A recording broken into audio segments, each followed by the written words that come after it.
Welcome to Man Does Tech, where I solve the problems you didn't even know you had.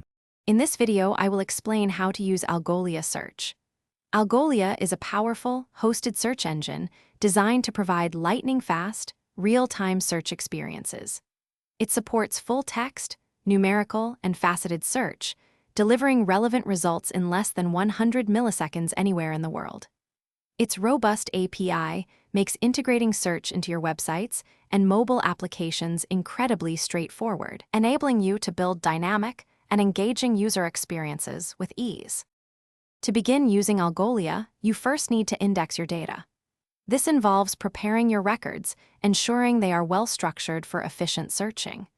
You can send and update your data using various methods, including pre-built connectors, JSON, CSV files, or directly through Algolia's API clients. Crucially, you'll configure your index settings, defining searchable attributes and custom ranking rules to ensure the most relevant results are always displayed. Integrating Algolia into your front-end is made simple with its comprehensive tools. You can leverage instant search libraries and pre-built UI components for popular frameworks like React, Vue, and Angular, significantly speeding up development. Alternatively, use Algolia's API clients for direct integration across many programming languages. This allows you to easily implement dynamic search boxes, filters, and facets, creating an intuitive and highly responsive search interface for your users. Algolia offers advanced features to elevate your search experience.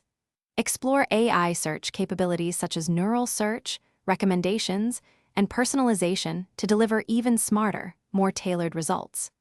Utilize rules and smart groups to dynamically merchandise products or content, promoting specific items or categories.